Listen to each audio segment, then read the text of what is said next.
Imagine this. The room is warm, dimly lit. Her breathing is deep and slow, perfectly in sync with yours. Her hands are clutching at your shoulders, her eyes half closed, her body moving to match your rhythm. Every sound she makes tells you she's right there with you. The connection feels electric, until one small thing happens. You open your mouth, say something that feels completely natural, maybe even caring, and everything changes. She goes quiet. Her breathing shifts. Her body that was relaxed and fluid just moments ago tenses up ever so slightly. Suddenly, the chemistry that felt effortless starts to fade. You don't know what just happened, but you feel it, that instant drop in energy. And now you're lying there wondering, what did I say wrong? This moment happens to more men than you might imagine. It's not because you did anything bad. It's because most men were never taught what words do to a woman's nervous system, especially in moments of deep arousal. You might mean to build connection, but the wrong phrase at the wrong time can make her body shut down. I'm Dr. Fiona Gray, a sexologist and men's health expert. I've spent my career helping men bridge the gap between anatomy, psychology, and intimacy, transforming not just their performance, but how deeply they connect. Because when you understand what really turns a woman's body and mind on, sex stops being a guessing game and starts becoming something unforgettable. And just a quick note. Many men regularly ask me what I recommend for supplements to improve erectile and sexual function. And as always, I have pinned the two I trust in the comments below. So today, we're going to look at 3 things men often say during sex that instantly kill the mood. And I'll show you what to say instead to make her feel safe, seen, and completely open to you. Let's start with the first one. Did you come? It sounds innocent, even thoughtful. You want to make sure she's having a good time. You're trying to connect, to check in, to show you care. But here's the problem. That one question flips her attention out of her body and into her head. Suddenly, she's thinking, not feeling. And worse, she now feels pressure to perform. Her orgasm, something meant to be purely about her, becomes about you, your reassurance, your ego.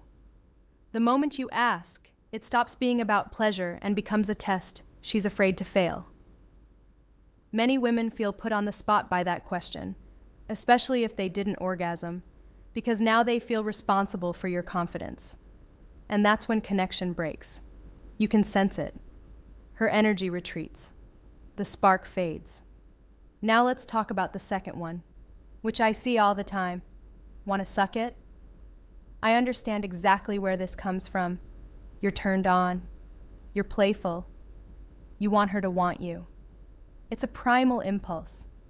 But for her, in that heightened emotional and physical space, this question can feel jarring and loaded with pressure. Even women who genuinely enjoy oral sex don't want to be asked mid-moment. They want to choose it. Asking her that way, even playfully, forces a decision in a vulnerable moment. And when she feels pressured, even slightly, she's not in her body anymore. She's in her head, wondering what you expect. The flow is gone, replaced by tension. Here's something most men don't realize.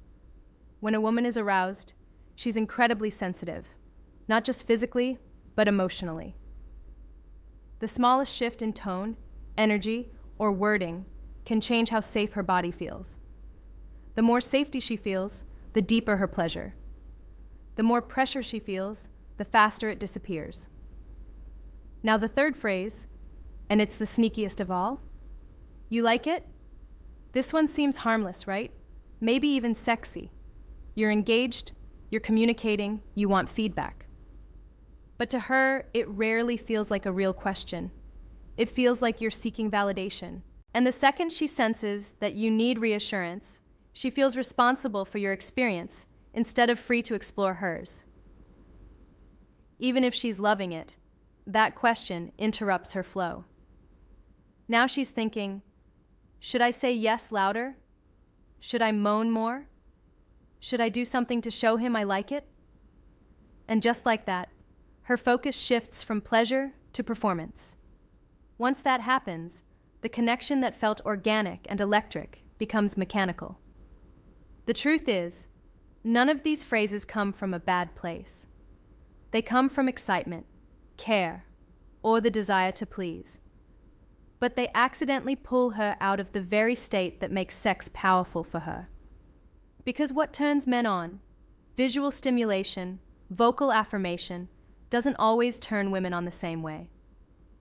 Women's desire is tied to safety, trust, and presence. So what do you say instead? Don't ask. Guide. Instead of "did you come?" just keep watching her body, her breathing, her sounds, her rhythm, and stay with her energy. Let her body tell you the answer. Instead of "you like it?" try "you feel incredible right now," or "I love how your body responds to mine." That kind of language doesn't demand anything from her. It invites her to stay open. It reassures her that she's safe being fully in her body, and when it comes to requests, like wanting oral or wanting her to try something new, don't ask in the moment. Set the stage with communication before sex, when neither of you is under pressure. It's easier for her to be adventurous when she feels respected and free. Here's the key takeaway. The words you use in bed either open her body or close it. They either invite connection or create pressure. Great lovers know that foreplay doesn't end when penetration begins. It continues through your words, your tone, and your presence. When she feels emotionally and physically safe, her pleasure magnifies. She becomes more vocal, more playful, more responsive, and more confident, giving you what you crave too. So next time, try this. Slow down. Speak less. Feel more. Replace questions with confident, grounded statements. Notice her cues and follow her rhythm instead of your assumptions. When you do that, you'll see something change. Not just in her body, but in her eyes, her breath, her trust. That's the connection that makes intimacy unforgettable.